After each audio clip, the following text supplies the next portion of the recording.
Semua kebutuhanmu terpenuhi.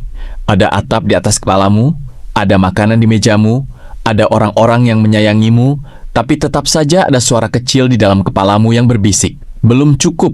Mungkin kamu pikir itu karena kamu terlalu ambisius. Mungkin kamu menyalahkan media sosial.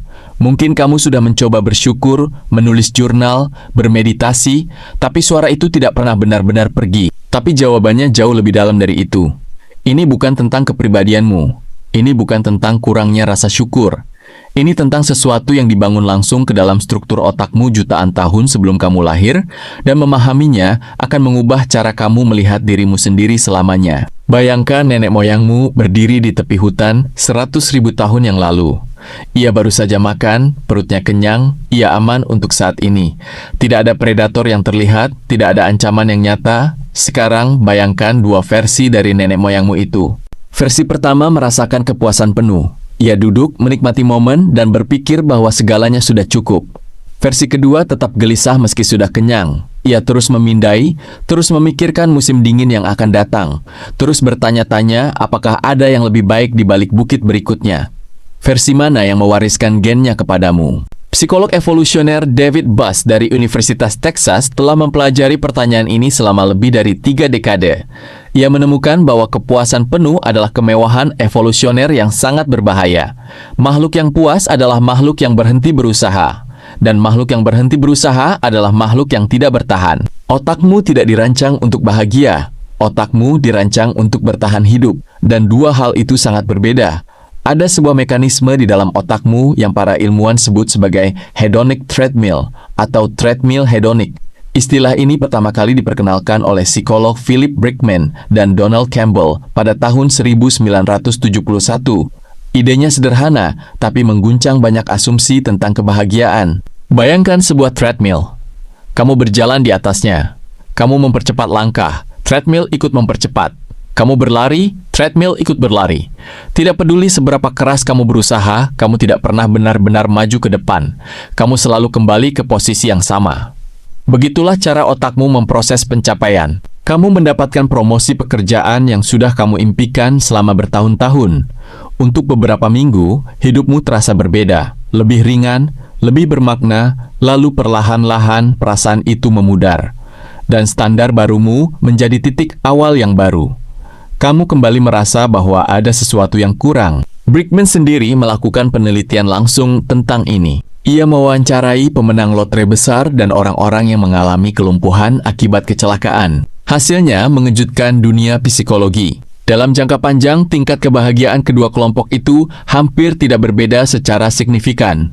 Para pemenang lotre tidak menjadi jauh lebih bahagia secara permanen. Dan para penyandang disabilitas tidak menjadi jauh lebih tidak bahagia secara permanen. Otakmu selalu kembali ke titik dasarnya. Tapi kenapa? Kenapa otak dirancang dengan cara yang sepertinya menyabotase kebahagiaanmu sendiri? Karena kepuasan permanen adalah musuh adaptasi. Neuroscientist Wolfram Schultz dari Universitas Cambridge menghabiskan puluhan tahun memetakan sistem dopamin pada primata. Ia menemukan sesuatu yang fundamental. Neuron dopamin tidak merespons hadiah itu sendiri. Mereka merespons hadiah yang tidak terduga, atau lebih tepatnya, kesenjangan antara apa yang kamu prediksi dan apa yang kamu dapatkan. Ketika kamu mendapatkan sesuatu yang kamu harapkan, dopamin hampir tidak bergerak. Ketika kamu mendapatkan sesuatu yang lebih baik dari yang kamu harapkan, dopamin melonjak tajam. Tapi begitu pengalaman itu menjadi normal dan terprediksi, dopamin berhenti merespons. Artinya, setiap pencapaian yang kamu kejar hanya akan memberimu kebahagiaan selama ia masih terasa baru dan tidak terduga. Begitu ia menjadi bagian dari keseharianmu, otak berhenti menganggapnya sebagai hadiah. Dan kamu kembali lapar. Ini bukan kelemahan karaktermu. Ini adalah fitur, bukan bug, dari sistem yang membuat spesiesmu berhasil mendominasi seluruh planet. Tapi ada lapisan yang lebih gelap dari ini. Manusia tidak hanya membandingkan dirinya dengan versi sebelumnya. Manusia membandingkan dirinya dengan orang lain di sekitarnya. Dan ini juga bukan kebetulan evolusioner. Dalam kelompok kecil nenek moyangmu, posisi sosialmu menentukan segalanya. Siapa yang mendapat makanan terbaik, siapa yang mendapat pasangan terbaik, siapa yang dilindungi ketika bahaya datang. Otakmu berevolusi untuk terus-menerus memindai posisi relatifmu dalam hierarki sosial. Psikolog sosial Leon Festinger menyebutnya teori perbandingan sosial yang ia rumuskan pada tahun 1954.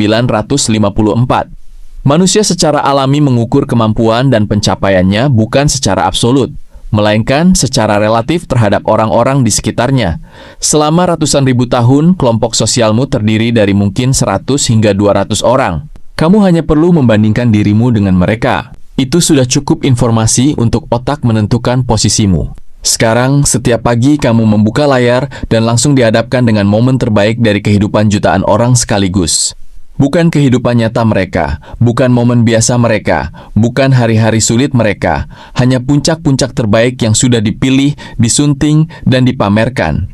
Otakmu yang berusia ratusan ribu tahun tidak dirancang untuk membandingkan dirimu dengan skala seperti itu. Ia memprosesnya seperti ia memproses kelompok kecil nenek moyangmu. Ia melihat semua pencapaian itu sebagai standar normal dari kelompok sosialmu, dan secara otomatis menyimpulkan bahwa kamu tertinggal, kamu tidak sedang bersyukur kurang.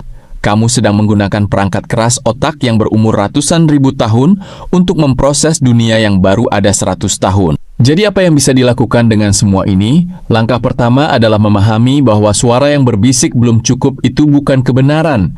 Itu bukan cerminan realitas hidupmu. Itu adalah alarm kuno yang tidak pernah tahu cara mematikan dirinya sendiri. Peneliti Rick Hansen dari Universitas California, Berkeley menjelaskan bahwa otak manusia memiliki apa yang ia sebut negative bias atau kecenderungan negatif. Otak memproses pengalaman negatif dan ancaman 5 kali lebih kuat dibandingkan pengalaman positif yang setara. Ini bukan kesalahan. Ini adalah desain. Nenek moyangmu yang terlalu fokus pada hal-hal baik dan mengabaikan ancaman tidak bertahan cukup lama. Tapi kamu bisa melawan bias ini dengan cara yang sangat spesifik. Bukan dengan memaksa dirimu untuk berpikir positif, bukan dengan mengulang afirmasi yang terasa kosong, tapi dengan secara sadar memperlambat momen-momen baik dan membiarkannya benar-benar masuk ke dalam sistem sarafmu. Hansen menyebutnya menginternalisasi pengalaman positif. Ketika sesuatu yang baik terjadi, berhentilah selama 20 hingga 30 detik. Rasakan secara fisik, biarkan tubuhmu menyerapnya. Karena otak membutuhkan waktu lebih lama untuk menyimpan pengalaman positif dibandingkan pengalaman negatif. Masalahnya bukan kamu tidak memiliki cukup hal yang baik dalam hidupmu. Masalahnya adalah otakmu tidak diprogram untuk menyimpannya dengan cara yang sama. Dan satu hal lagi yang perlu kamu pahami, treadmill hedonik itu nyata. Kamu tidak akan pernah mencapai titik di mana kamu merasa cukup secara permanen. Bukan karena hidupmu kurang, tapi karena otakmu tidak dirancang untuk berhenti di sana. Mengetahui ini bukan alasan untuk menyerah. Ini adalah undangan untuk mengubah pertanyaanmu, bukan lagi kapan aku akan merasa cukup, tapi bagaimana aku bisa hadir sepenuhnya di dalam momen ini, meski otakku terus mendorongku untuk mencari yang berikutnya. Pagi ini kamu bangun, semua kebutuhanmu terpenuhi. Ada atap di atas kepalamu, ada makanan di mejamu, ada orang-orang yang menyayangimu, dan suara kecil itu mungkin masih berbisik, tapi sekarang kamu tahu, itu bukan suaramu. Itu suara jutaan tahun evolusi yang belum belajar bahwa kamu sudah sampai.